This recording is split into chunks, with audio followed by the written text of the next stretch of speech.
네, 거기 3절을 보세요.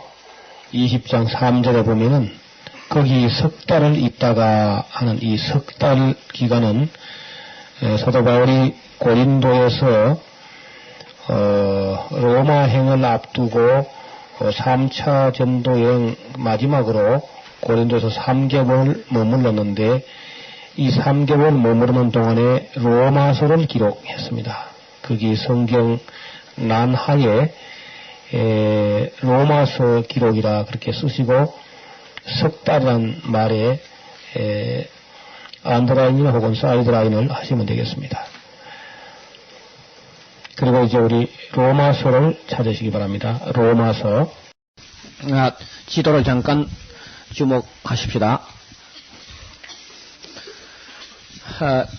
방금 이제 이리 보세요. 고린도 후서 쓴 것은 마게도냐 어디에선가 썼습니다. 그래서 이제 고린도에 보내고 바울은 다시 에베소로 와가지고 얼마간 있는데 그만 또 막 우상 공장 사람들이 막 들고 있나죠. 그때 바울은 내가 이제 떠날 때가 된 것이다.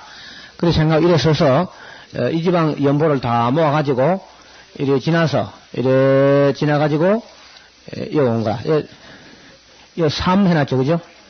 석 달 있었다 그 말입니다. 그리고 로마서를 여기서 기록을 합니다. 해가지고 저쪽 편으로 있는 교회가 고린도 교회고요. 이쪽 편으로 있는 교회가 갱그리아 교회예요. 갱그리아 교회. 이 갱그리아 교회의 여자 집사 베베라는 자매가 있는데 그 베베라는 자매가 그 로마서를 로마로 가지고 가지요. 그러니까 요 기억을 잘 하세요. 바울이 에베소 사역을 다 마치고 이 지방 연보한 걸 다 모아가지고 여기 3개월을 치료합니다. 고린도 와서. 이 3개월 치료하는 동안에 3가지 일을 했다고 볼 수 있어요. 그 지역 전체의 연보를 다 모았습니다. 근데 그게 거금이라, 거금. 그리고 또 한 가지는 이제 로마서를 기록한 것이고, 또 하나가 요쪽으로 조금 더 나가면은요, 요만큼 가면은 그 니고볼리, 일루리곤 지방의 수도 니코폴리스라는 도시가 있어, 한 군데. 거기에 아마 복음을 전했을 걸로 봅니다. 로마서 읽어보면은 바울이 예루살렘에서부터 일루리곤까지 복음을 편만하게 전해서 이제 더 일할 곳이 없어서 로마로 가고 싶다 이런 얘기를 하거든요. 근데 일루리곤 전도한 것을 그 이전 사역 가운데 찾을 수가 없어요. 그 기간이 있었다고 하면은 이 3개월이라는 바울에게 있어서 3개월은 짧은 기간이 아닙니다. 그래서 그 3개월 동안에 로마서만 쓴 게 아니고 일루리곤 전도했을 걸로 봐요. 제가 보기로는 이 로마서는 바울이 하루에 다 썼던지 아니면 한 이틀에 다 썼던지 그래 썼을 거예요. 그 쓰는 게 로마서가 분량이 좀 편지치고는 좀 크죠.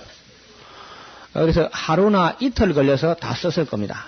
우리가 읽는 것도 로마서 같은 경우는 시작하면 단숨에 다 읽어야 돼요. 편지 왔는데 그것도 1년 동안 읽는 사람 어디 있습니까? 무슨 편지를 갖다가 6개월씩이나 읽느냐고 한결 가지고. 단숨에 읽어야 돼요, 단숨에. 그리고 모르는 부분이 있으면 그건 또 놔두고, 그건 또 다음에 읽으면 이해가 돼요, 차차, 읽을수록. 모든 성경이 그렇습니다. 단숨에 쭉 읽어 나가야 돼요. 그러면 다 외우고 읽었다고 다 실천하는 게 아니고, 내용 파악을 위해서는 한 절 읽어 놓고 또 몇 시간 묵상하고 앉았지 말고, 쭉 읽어 나가요. 여러 번 반복해서 읽는. 그게 이제 성경이 이해가 되는 거라.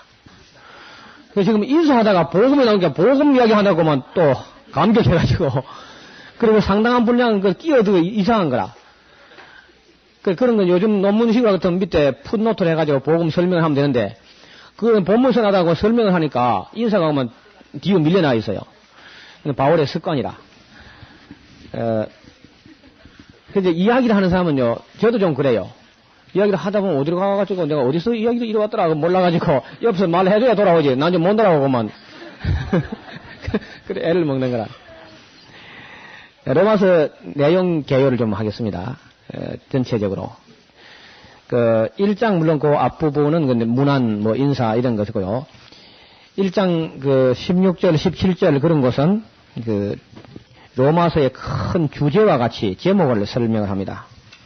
그 18절 이후는요, 로마서 1장 18절부터 1장 마지막 절까지는 그 인류 보편적인 죄를 지적해요. 혹은 이방인의 죄, 이렇게 죄 문제를 다룹니다. 그래서 이제 죄라는 것이 어떻게 해서 지어지느냐 하면은 그 하나님으로부터 멀어지는 것 자체도 죄지만은 멀어지게 되면은 자동적으로 온갖 죄가 따라오게 돼 있어요. 그래서 마음에 하나님 두기를 싫어하니까 하나님께서 저들 그 상실한 마음대로 내버려 뒀다. 그 하나님의 육이 내버려 뒀다는 얘기가 3번씩이나 나와요. 로마서 1장에서 24절, 26절, 28절. 그렇죠? 그래서 내버려 둬버렸을 때 어떤 결과가 오느냐? 아무리 우리가 그 하나님이 그저 말씀하시는 게 듣기 싫어도요. 그래서 자꾸 그 말씀하시고 또 말씀하시면 우리가 좀 교정이 되는데 내버려 놔두면은 엉망이 되어버립니다. 농부가 시원찮아도 밭을 관리하면 그래도 밭이 되는데 놔두면 뭐 돼요? 예? 쑥다밭이 되어버리죠. 쑥다밭이 되는 거라. 꼭 그래요. 교회도 시원찮아도 교역자가 있으면 교회가 유지가 되는데 없으면 그만 교인들 엉망이 됩니다. 지난번 그 에스라 느헤미야 돌아가시고 나니까 말라게 되는 거 봐요. 그래서 참 부족해도 교역자가 있어야 되고요. 우리 자매들 잘 들어봐요. 남편이 시원찮아도 있으면 가부가 아닌데 없으면 가부가 돼버립니다. 그렇죠. 그러니까 그 하나님 말씀이 듣기 싫을 수 있어요. 하나님 성기는 골치 아프다고 얼마나 범패스러운 거 그래서 하지만은 하나님 손 떼버리니까 어찌 됩니까? 신구약 중간사 시대 150년 전쟁이 터져가지고 막 유대인들이 뭐 완전히 엉망이 돼버리죠. 하나님을 그 마음에 하나님 두기를 싫어하거나 아니면 하나님께서 그 상실한 마음대로 내버려 두면은 로마서 1장 28절처럼 돼요. 어떻게 되느냐? 또한 저희가 마음에 하나님 두기를 싫어하며 저희가 그 상실한 마음대로 내버려둬서 합당치 못한 일을 하게 하셨으니 곧 모든 불의, 추악, 탐욕, 악의가 가득한 자요, 시기, 살인, 분쟁, 사기, 악독이 가득한 자요, 수군수군하는 자요, 비방하는 자요, 하나님을 미워하시는 자요, 능욕하는 자요, 교만한 자요, 자랑하는 자요, 악을 도모하는 자요, 부모를 거역하는 자요, 우매한 자요, 배역하는 자요, 무정한 자요, 무자비한 자라. 이런 식으로 되어버린다고 사람이. 그래서 1장에는 이 인류 보편적인 죄를 다 다루죠. 2장에는 종교인들의 죄입니다. 종교인들. 기독교인이나 유대인들은 하나님을 믿는다고 하면서도 범죄할 수 있는 그런 부분을 또 다뤄요. 역시 3장까지 쭉 그 죄 문제를 다룹니다. 그 다음에 이제 4장에는요, 그 의를 다루고 있어요. 의. 그 의는 믿음으로 말미암는 아브라함의 의를 다루면서 칭의와 할례, 어떤 관계가 있는가, 이런 얘기를 다루고요. 5장에는 그 화목의 도리를 다루게 됩니다. 화목의 도리. 6장, 7장에는 원죄를 다뤄요. 원죄. 그 8장에는 그 죄로부터 자유를 다루게 됩니다. 죄로부터 자유. 그리고 9장은 그 유대인들의 구원에 관해서 관심을 갖고 있어 바울이. 자기 자신이 저주를 받아서 그리스도에 끊어질지라도 자기 동족이 구원받았으면 좋겠다는 그 안타까운 마음을 토로합니다. 10장에는 이 전도와 선교의 원리를 다룹니다. 10장에는. 그리고 11장에는 구원론의 완성 결론이 되지요. 맨 마지막 구원은 유대인 구원으로서 마감을 하는 그런 쪽으로 구원론이 정리가 돼요. 11장에는 헌신을 다룹니다. 헌신. 구원받았으면 내가 그걸로 나 구원받았다 그걸로 하지 말고 그렇고 무슨 의미가 있어요. 반드시 하나님께 구원받은 몸을 하나님께 산 제사로 드리라는 거예요. 그리고 마땅히 생각할 그 분량 이상을 생각하지 말고 믿음의 분량대로 지혜롭게 생각하라고. 그리고 13장은요, 그리스도인 시민윤리입니다. 여러분, 기독교인들은 국민으로서 1등 국민, 특등 국민이 됩니다. 탈세하거나 그러면 안 돼요. 그리고 국민된 의무를 소홀히 하거나 그럴 수가 없습니다. 1등 국민이 돼요. 언제나. 기독교인들이 그 국민 중에서 최고 국민이다. 이렇게 돼야 됩니다. 그래 안 되면 이제 선교가 안 되는 거라. 세금 내는 것도 제일 먼저 내고 포탈하지 않고 성실히 내고 그런 거 이야기를 합니다. 우리 교회에 올해 97세 되는 이제 할아버지가 계시는데 97세 된 노인이 세금 내고 먼저 가신다고 면사무소까지. 그럼 면직원들이 아이고 할아버지 뭐하러 오셨습니까? 그 할아버지, 너가 국민인데 세금을 내야지, 그래. 그러면서 가신다고.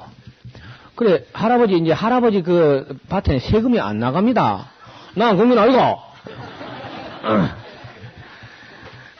그렇게 찾아가서 내신다고요.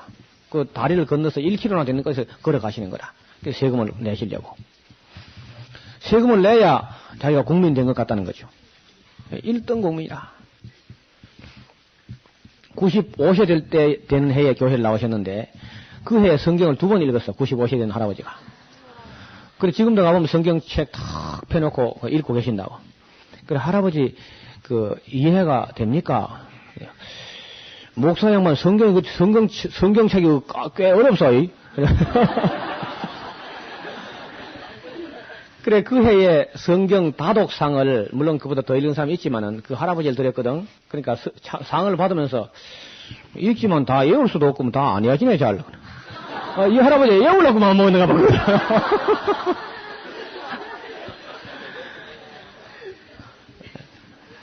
이런 국민들이 세금을 즐겨내야 돼요.